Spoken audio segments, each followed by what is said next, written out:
പള്ളികൾ FCRA ഭേദഗതി വന്നു കഴിഞ്ഞാൽ പൊളിക്കേണ്ടി വരുമോ എന്ന ആശങ്കയ്ക്ക് ഒരല്പം വിരാമം. കേരള, തമിഴ്നാട്, പോണ്ടിച്ചേരി. FCRA ഭേദഗതി ബില്ലിൽ വിട്ടുവീഴ്ചയ്ക്ക് കേന്ദ്രമൊരുങ്ങുന്നു. നിർണായക മാറ്റങ്ങൾക്ക് സാധ്യത.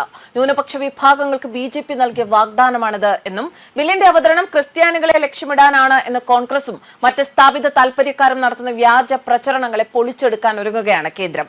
വിദേശ സംഭാവനകൾ ഉപയോഗിച്ചാണ് പല പള്ളികളും സ്ഥാപനങ്ങളും നിർമ്മിച്ചിട്ടുള്ളത് എന്നതിനാൽ ഇത് ക്രിസ്ത്യൻ സംഘടനകളിൽ ആശങ്ക ഉണ്ടാക്കിയിരുന്നു. എന്നാൽ ആശങ്ക വേണ്ട എന്നും ഫോറിൻ കോൺട്രിബ്യൂഷൻ റെഗുലേഷൻ ഭേദഗതി ബിൽ 2026 ഇളവുകൾക്ക് തയ്യാർ എന്ന സൂചന നൽകുകയാണ് കേന്ദ്ര സർക്കാർ. പാർലമെന്റ് നടപടികൾ സ്തംഭിച്ചു നിൽക്കുന്ന സാഹചര്യത്തിൽ പ്രശ്ന പരിഹാരത്തിനുള്ള ശ്രമങ്ങളുടെ ഭാഗമായി ഭരണപക്ഷം പ്രതിപക്ഷവുമായി ചർച്ച നടത്തിയിരുന്നു. FCRAയിൽ മുൻകാല പ്രാബല്യത്തോടെ ശിക്ഷാർഹമായ വകുപ്പുകളൊന്നും ഉണ്ടാകില്ല എന്നാണ് സർക്കാർ നൽകിയിരിക്കുന്ന സൂചന.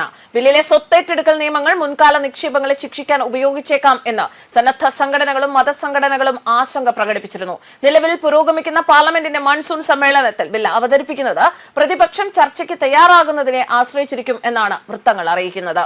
CBCI പ്രതിനിധി സംഘം ആഭ്യന്തരമന്ത്രിയെ കണ്ടിരുന്നു. അപ്പോൾ നിയമത്തിന് മുൻകാല പ്രാബല്യം ഉണ്ടാകില്ല എന്ന് ആഭ്യന്തരമന്ത്രി ഉറപ്പു നൽകിയിരുന്നു എന്ന് Catholic bishops conference of India അഡ്വൈസറും കോർഡിനേറ്ററുമായ ജോനാഥൻ ലാൽ റെംറുവത്ത പറഞ്ഞു.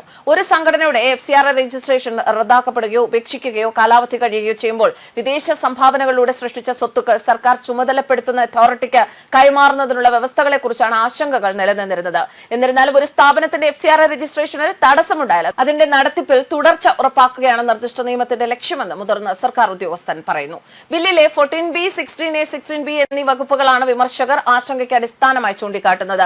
FCRA രജിസ്ട്രേഷൻ റദ്ദായാൽ വിദേശ സംഭാവനകളിലൂടെ സൃഷ്ടിച്ച സ്വത്തുക്കൾ സർക്കാർ നിയോഗിക്കുന്ന അതോറിറ്റിയുടെ നിയന്ത്രണത്തിലാകുമെന്നാണ് വ്യവസ്ഥ. പിന്നീട് രജിസ്ട്രേഷൻ ലഭിച്ചാൽ സ്വത്ത് തിരികെ നൽകും, അല്ലെങ്കിൽ സർക്കാർ കൈവശം വെക്കുകയോ കൈമാറുകയോ ചെയ്യാം. ഈ വ്യവസ്ഥ മുൻകാലത്തെ രജിസ്ട്രേഷൻ റദ്ദായ സ്ഥാപനങ്ങൾക്കും ബാധകമാകുമെന്ന ആശങ്കയാണ് ഉയരുന്നത്. വിദേശ ഫണ്ടിൽ നിർമ്മിച്ച സ്കൂളുകൾ, ആശുപത്രികൾ, പള്ളികൾ തുടങ്ങിയവ ഇതിന്റെ പരിധിയിൽ വരാം എന്നാണ് വിമർശകർ പറഞ്ഞിരുന്നത്.